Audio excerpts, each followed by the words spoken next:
Você sabe que o propósito desses encontros nossos aqui, eles envolvem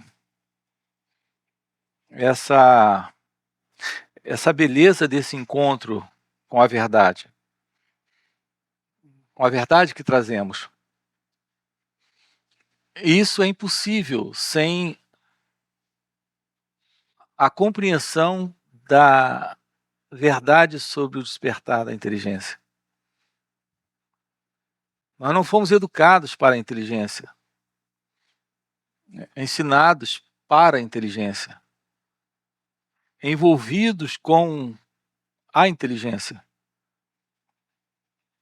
Desde que nós crescemos, nós recebemos treinamentos técnicos para objetivos bem práticos, todos girando em torno de assuntos técnicos. Eu tenho para mim que a primeira lição que nós deveríamos ter tido, deveríamos receber na infância, é a lição que nos fizesse ciente daquilo que se passa conosco, internamente. Porque eu tenho para mim que sem essa base verdadeira, a gente, quando cresce, só se torna um técnico. Alguém eficiente numa área específica de atuação, de função, de trabalho.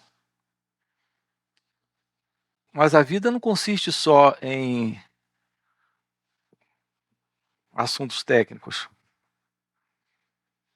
Tecnicamente, você recebe uma preparação desde a infância, desde os primeiros contatos com o idioma, ou com o ensino, com essa educação infantil, até a fase adulta, você recebe uma formação técnica para, naquela profissão, ganhar dinheiro. E com o dinheiro você compra uma casa, compra um carro, coloca a geladeira dentro da casa, fogão, os móveis.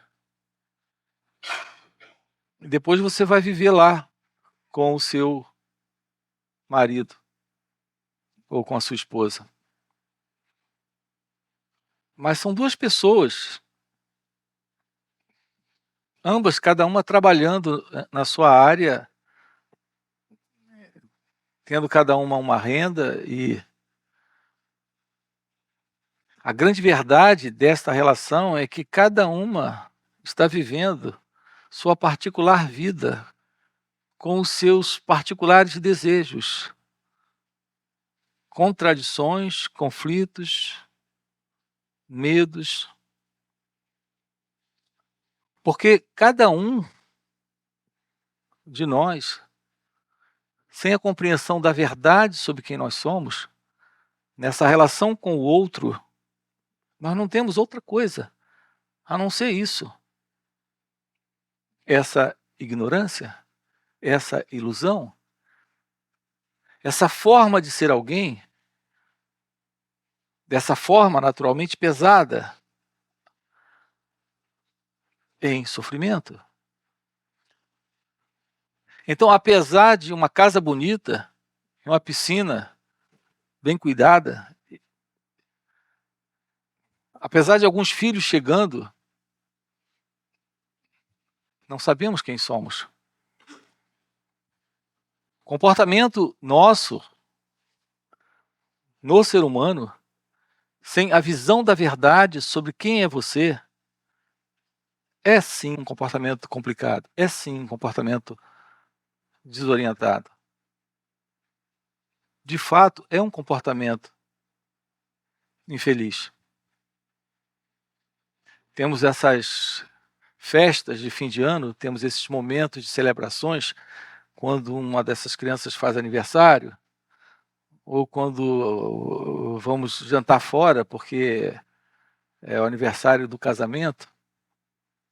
Um casamento que, por sinal, há tanta insatisfação, há tanta cobrança, há tanto descaso com o que o outro sente sobre você e vice-versa. Ninguém pode atender o outro, porque você não consegue nem atender a si mesmo. Mas a gente tem esses momentos de celebrações. Mas continuamos vivendo uma vida conflituosa. Então temos esses encontros felizes, sobretudo de forma íntima, quando o sexo acontece. E quem é casado e quem vive uma vida a dois, de intimidade, sabe bem do que estamos colocando. Há sempre internamente insatisfações em todos os níveis, em todas as áreas das nossas vidas nessas relações. E, em especial, nessa questão sexual. Há uma insatisfação velada, oculta, isso não é algo declarado, porque é perigoso. Então, é uma relação que a gente chama de amor. Mas como amor? Se há suspeita, se há controle, se há domínio, se há posse, se temos presente a insegurança nesse relacionamento, se temos presente o ciúme, que é essa forma de medo. Reparem, tudo isso nós chamamos de amor. Aqui estamos com você investigando esses aspectos. Eu tenho chamado isso de as questões fundamentais da vida. São as questões fundamentais da vida. A básica questão é: quem sou eu? Uma outra questão é: o que é o pensamento? Ou o que é isso? O que é a vida? Então, aqui com você, nós estamos trabalhando o despertar dessa inteligência espiritual, dessa inteligência divina. E por que eu tenho chamado de inteligência espiritual? Porque a inteligência que nós conhecemos não tem funcionado. Ela nos deu a capacidade técnica, mas a gente já está no segundo casamento, na iminência de se separar e encontrar um terceiro. Então parece que essa inteligência técnica que você, como um médico, um advogado, um cientista, um terapeuta, um psicólogo, um cirurgião, parece que essa inteligência não adiantou muito. Então eu tenho chamado de inteligência espiritual. A ciência da verdade de que só há Deus presente na vida. Quando a pessoa, esse mim, esse eu,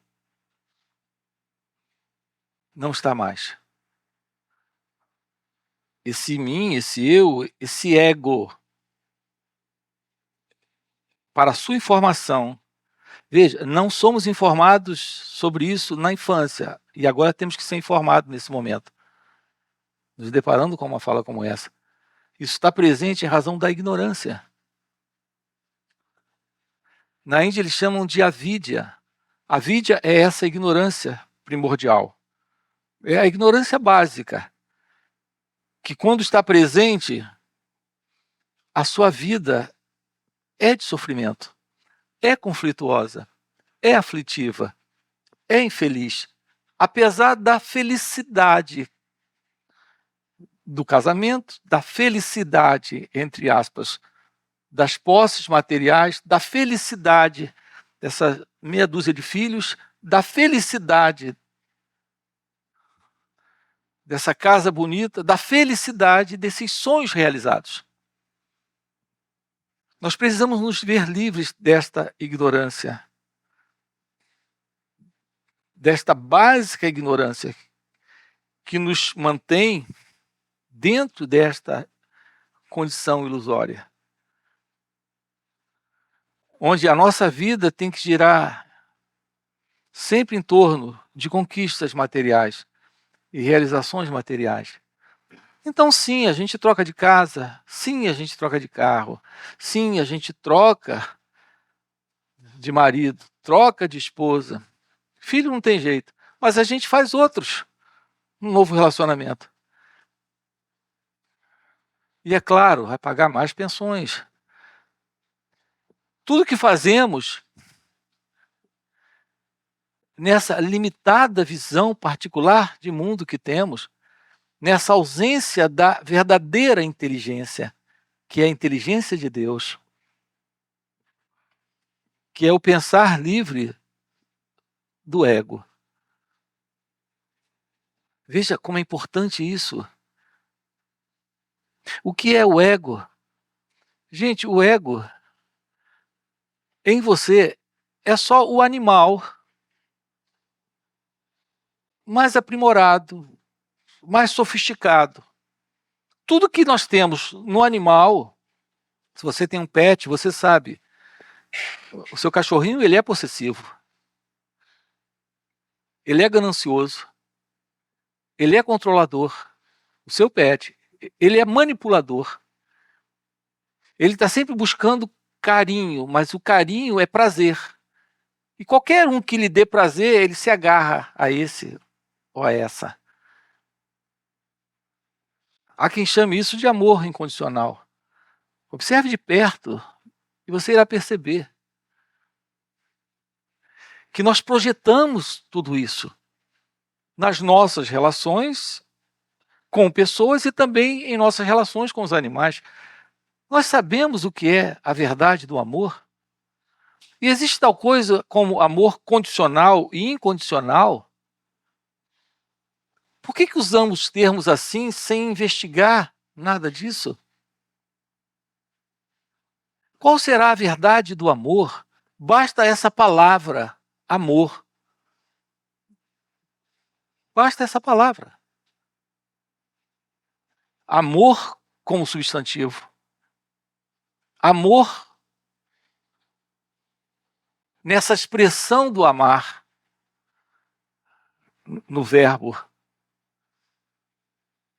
Nós colocamos expressões depois dessa palavra.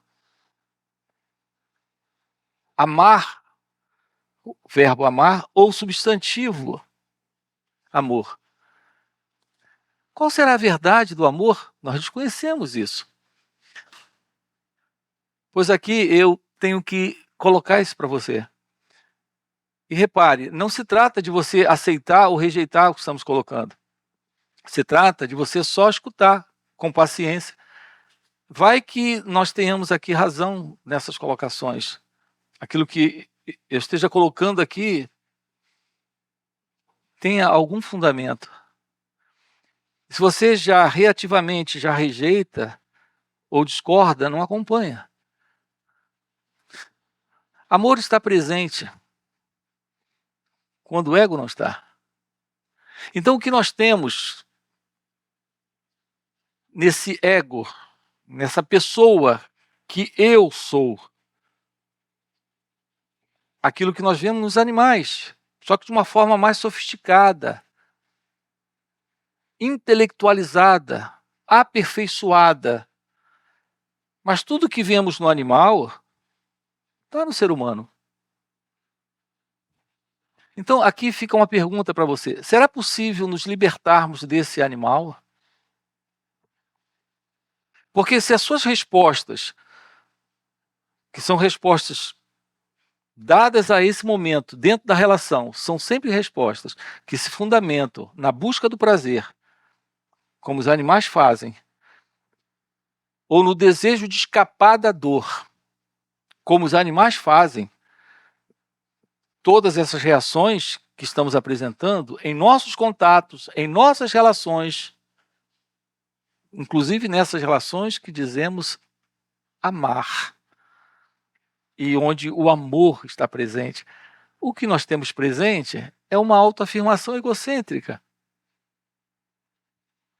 É uma forma conflituosa e absurda de grande presença de ignorância.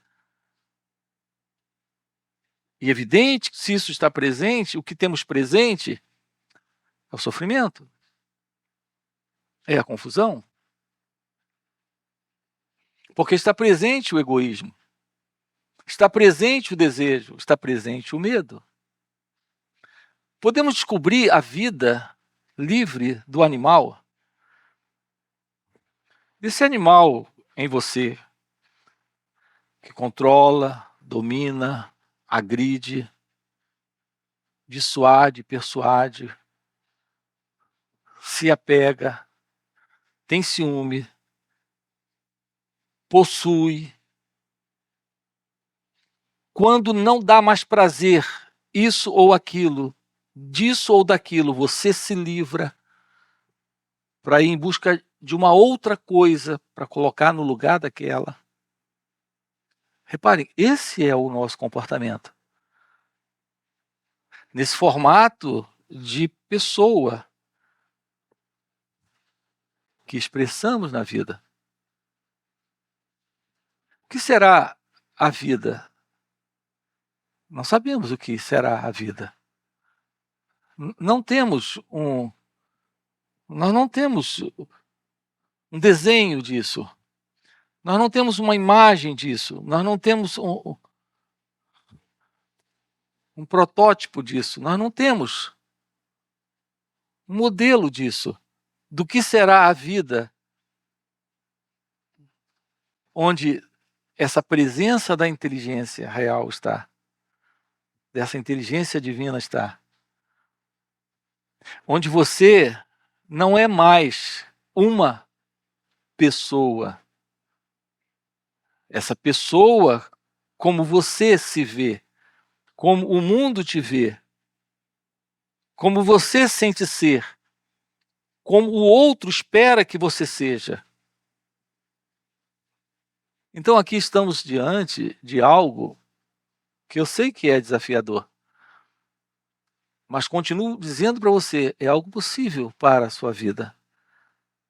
A vida livre desta particular vida desta pessoa, como você se vê.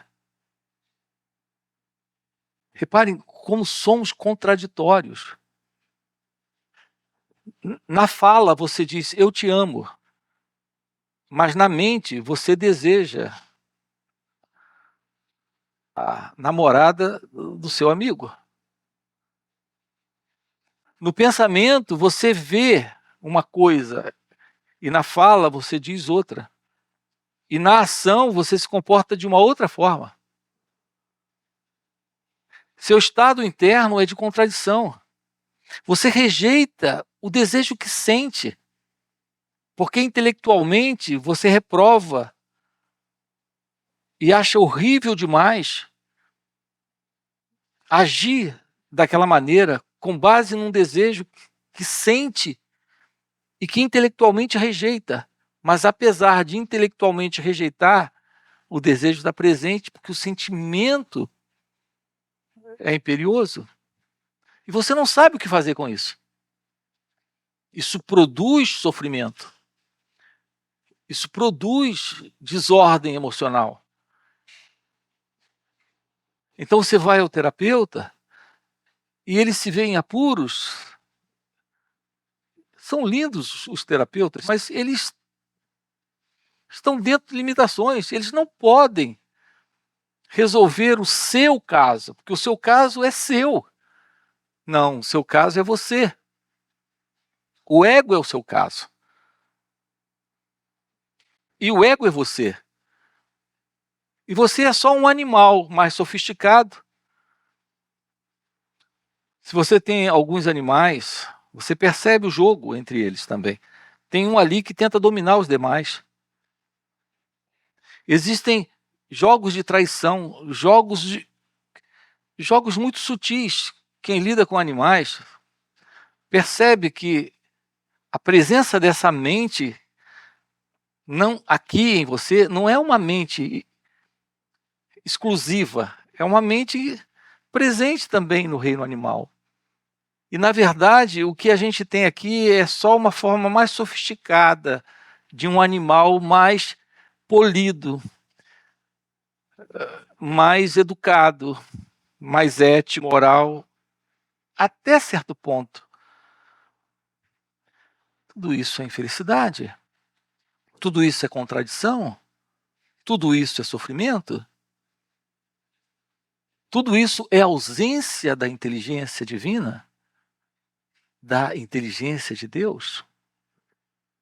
Nós estamos juntos, vendo-se descortinar diante de nós a ciência da sabedoria. Descobrir o que é olhar a partir desse lugar novo. Falar a partir desse lugar novo. Sentir a partir desse lugar novo. Viver a partir desse novo lugar. Onde não temos mais presente essa contradição, esse conflito dentro de nós mesmos. Então, sim, a minha relação com ele ou ela, minha relação com a família, minha relação com o mundo, não é a relação do eu, do ego, desse mim. Então, o que fazemos juntos aqui, nesses encontros? Nós estamos dando real importância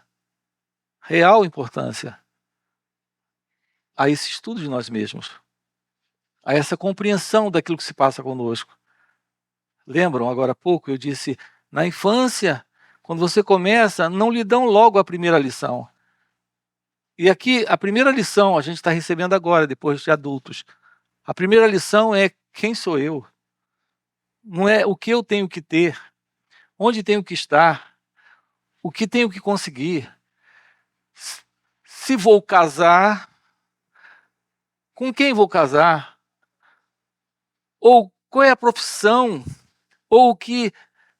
Vocês lembram da pergunta? O que você quer ser quando crescer? Você já começa a colocar na cabeça da criança um projeto que ele não está pronto a lidar com isso ainda. Ele não está preocupado em crescer, nem em se tornar alguém que, dentro da sua própria pergunta, até inconscientemente, está por detrás disso, algumas vezes, um projeto, já para a criança. Porque é assim que nós criamos nossos filhos. Os nossos filhos, como tudo que é nosso, não é para a vida, é para esse mim, é para esse eu, é para esse ego. Reparem em que situação complicada, para não dizer miserável, no ego nós nos encontramos. Tudo é para mim. Tudo à minha volta é para mim. Então, as crianças, que são só crianças, não são criadas para a vida, ou não são educadas para a vida, são educadas para a vida que eu idealizo, ou que eu espero que elas idealizem. Então, eu estou introduzindo nelas, injetando nelas uma autoprojeção, como me tem sido dado pela cultura há milênios. Meus pais me criaram assim, meus avós criaram meus pais assim, e tudo continua da mesma forma. Aqui estamos descobrindo a importância desse estudo de nós mesmos. Estudar a si mesmo é autoconhecimento. Nesses inúmeros vídeos que nós temos, nessas inúmeras falas que nós temos, a palavra autoconhecimento colocamos de uma forma muito, muito específica. Autoconhecimento é a ciência de como você funciona. E essa ciência irá lhe mostrar que esse sentido de alguém em funcionamento é uma fraude. Ele é totalmente desnecessário e dispensável. A vida não precisa de você. Ela nem reconhece você com esse sentido de identidade que se vê separado dela. Como nós nos vemos, como pessoas. Se isso continuar presente, criança, você continuará sendo infeliz, miserável. sofrendo e produzindo sofrimento no mundo. E jamais deixará de ser essa criaturinha complicada, desordeira, fazendo artes como uma criança faz, com a diferença que essas suas artes de criança têm produzido o mundo que estamos vivendo hoje. Está dando perpetuidade a essa condição de mundo em que nós, como seres humanos, estamos vivendo e deixando para outras gerações. Então o conflito está presente, a desordem está presente, a bagunça está presente dentro da família, dentro da cidade, no país, entre os países, porque todos vivem nessa ignorância, nessa ilusão. É uma pergunta, por que todos vivem nessa ilusão, nessa ignorância? Porque não sabem, não descobriram, não constataram a verdade sobre si mesmos. Então aquilo que não nos foi mostrado na infância, está sendo mostrado aqui nesse instante, para você, a importância do autoconhecimento. A visão da verdade sobre você. Isso está presente quando o ego não está mais. Quando esse animal não está mais. Eu sei que isso nos deixa um pouco horrorizados, ou talvez até com um pouco de raiva ou ressentimento, porque nos sentimos um pouco melhores que os animais. Eu não sei em que sentido você se sente assim tão especial e tão diferente. Você come e defeca, você dorme, sonha, você copula, você faz exatamente tudo que os animais fazem, com um agravante. Você tem uma formação intelectual que faz com que você se sinta muito especial porque tem um doutorado. E porque pode construir uma espaçonave ou algo do tipo, pode acessar o celular e pelo WhatsApp fofocar. Talvez seja isso. Talvez seja exatamente isso que nos torna especiais ou diferenciados. Então aqui fica um convite para você. Acordar na vida. É deixar esta vida para essa vida divina, para essa vida de Deus. As pessoas não sabem o que Cristo veio fazer, o que Buda veio fazer, o que Ramana Maharshi veio fazer, o que Krishna veio fazer, o que os sábios vieram fazer. Eles vieram dizer para você: acorde, meu filho, saia dessa situação, porque ela não é real, é uma condição deplorável de sonho, de uma identidade que se vê separada de Deus. E se a separação está presente, todo tipo de problema está presente. Eles vieram nos dizer que o seu medo só é possível porque você se vê como alguém. A beleza de um encontro como esse é lhe dizer que você, em sua natureza real, não carrega medo, não carrega sofrimento, não carrega ignorância, não carrega esta mentira de busca de preenchimento nas relações e nos relacionamentos, que torna nossas vidas tão perturbadas, tão insatisfatórias, tão infelizes. A presença do amor é a presença da verdade. Isso é real liberdade. Isso é real ciência de Deus. Então, a verdadeira vida religiosa não tem nada a ver com práticas religiosas, com organizações religiosas, com o seguir mandamentos religiosos, ou preceitos doutrinários religiosos, ou leituras de livros, ou todo tipo de coisa. A verdadeira vida religiosa é a vida onde está presente esta verdadeira inteligência, esta ciência de Deus, esta presença de compaixão, essa presença do compartilhar o coração de Deus com Ele mesmo no outro.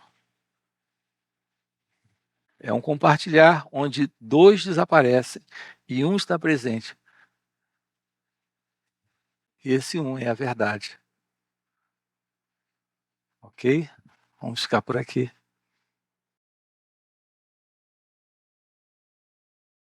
O que é a vida? Viver. Se essa percepção de realidade não surge, você vai chegar aos 40 anos, aos 80 anos. O corpo envelheceu, mas a vida não aconteceu ainda. A beleza, a bem-aventurança, a verdade, Deus, como você queira chamar isso, ainda não se mostrou para você.